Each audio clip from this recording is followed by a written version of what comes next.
आज हम कर रहे हैं index number second part chapter 2।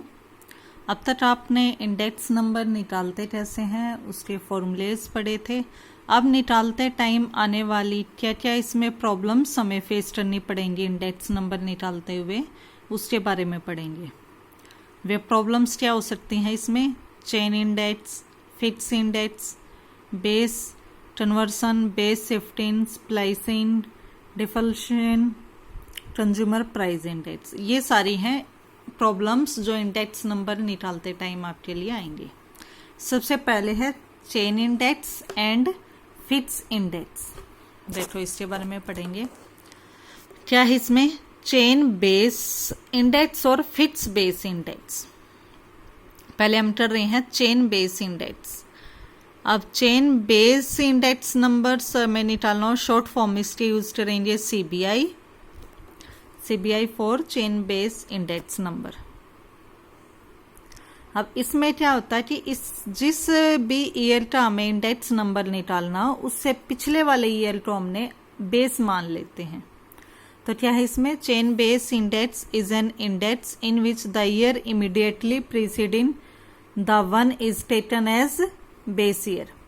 For example मान लो हम 90, 91, 92, 93 के लिए काम कर रहे हैं, इंडेक्स हमें इनके लिए निकालना है। तो देखो हम जब 91 के लिए इंडेक्स निकालना होगा तो उससे प्रीसीडिंग यानी उससे पहले वाला क्या है? 90, तो 90 को बेस ईयर मान लेंगे। अगर हमें 92 के लिए निकालना होगा तो हम 91 को मान लेंगे। ऐसे ही अगर हमें 93 के लिए निकालना होगा तो हम 92 को हम बेस ईयर मान लेंगे। तो इस टाइप का जब हमें इंडेक्स नंबर निकालना तो उसको हम क्या कहते हैं? Chain base index number. Chain system बन गया ना, जिस भी ईयर के लिए निकालना उससे प्रीसीडिंग वाले को हम बेस मान लेंगे। शॉर्ट फॉर्म यूज करेंगे हम सीबीआई। अब इसमें स्टेप कैसे हैं? क्या है इसके स्टेप? इसके लिए सबसे पहले तो हमें निकालना है लिंक्ड रिलेटिव। लिंक्ड रिलेटिव क्या होगा? जिस ईयर के लिए हम कर रहे हैं current year price divide by previous year price multiply by 100। ये आप पहले आएगा आपका लिंक्ड रिलेटिव।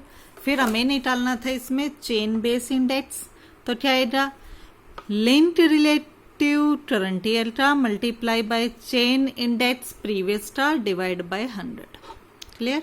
इसको हम एग्जाम्पल से ज़्यादा अच्छे से क्लियर हो पाएगा।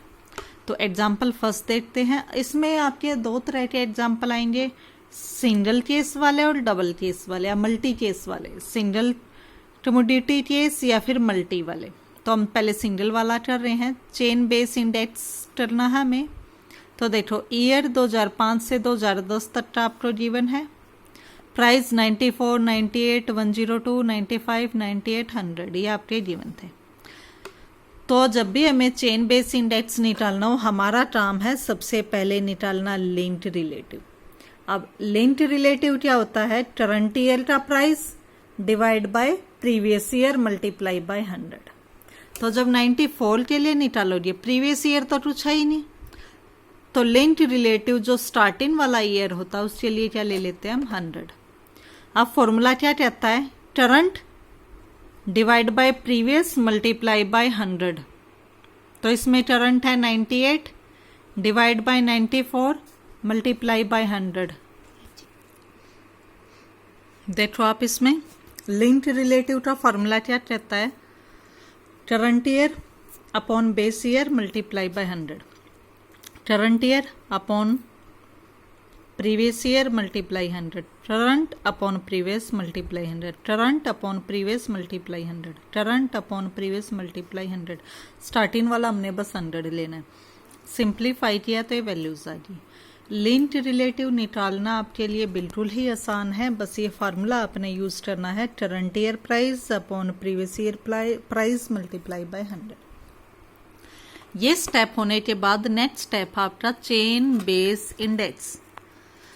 क्या है? Chain base index. उसके लिए आप कैसे निकालोगे? Linked relative of current year जो आप निकाल चुके हो multiply by chain index of previous year multiply and divide by 100। ये है आपका फॉर्मूला। तो देखो स्टार्टिंग वाला तो हमने 100 लेके चलना है।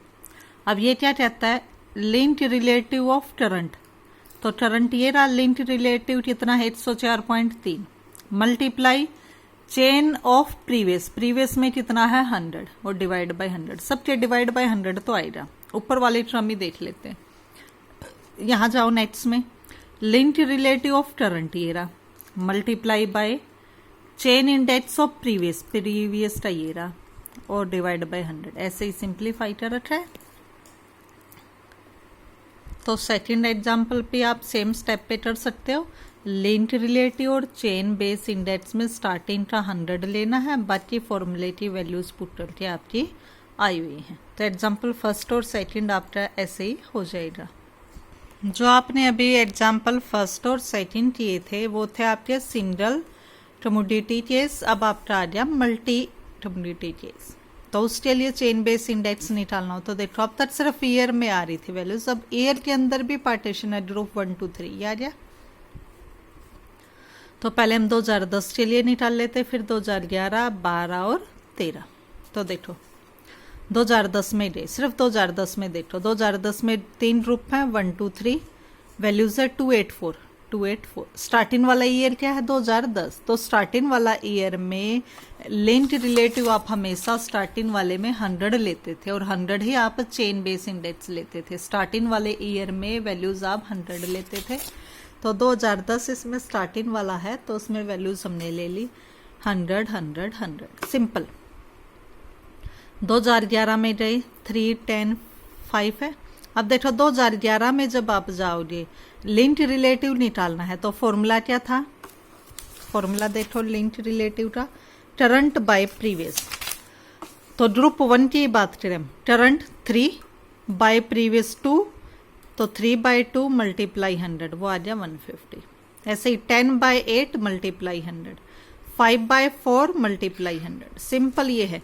यानी हमने 2010 का ग्रुप 1 लेना है, 2011 का ग्रुप 1, सिर्फ ग्रुप 1 पे काम करना है पूरा। ये मान के चलो आप 8 क्वेश्चन ये ग्रुप 1 का है, फिर 8 क्वेश्चन ग्रुप 2 का है, फिर 8 क्वेश्चन ग्रुप 3 का है। तो लिंक्ड रिलेटिव निकालना बिल्कुल सिंपल है, करंट बाय प्रीवियस मल्टीप्लाई 100, जैसे 4 बाय 3 मल्टीप्लाई 100 ये 133.33 आएगा, 5 बाय 4 मल्टीप्लाई 100 125 आएगा। तो लिंक्ड रिलेटिव तो आपके इजीली आ जाएंगे। उसके बाद हम एवरेज निकालेंगे लिंक्ड रिलेटिव का, 100 100 100 था, 3 वैल्यूज 300 डिवाइड बाय 3, ऐसे इनकी हमने एवरेज निकाला। अब चेन बेस इंडेक्स हम कितना मान के चलते स्टार्टिंग में 100। उसके बाद क्या होता फार्मूला, करंट का linked relative multiply by previous का चेंज रिलेटिव डिवाइड बाय 100। तो current linked relative multiply by previous ये था चेन डिवाइड बाय 100, ऐसे ही है। सिंपल क्वेश्चन है आपके ये, चेन बेस इंडेक्स यानी CBI के, ये आप कर सकते हो। नेक्स्ट हम करेंगे फिक्स बेस इंडेक्स यानी FBI। चेन बेस इंडेक्स था CBI, फिक्स बेस इंडेक्स है FBI। इसमें आपका इंडेक्स नंबर फिक्स रहता है।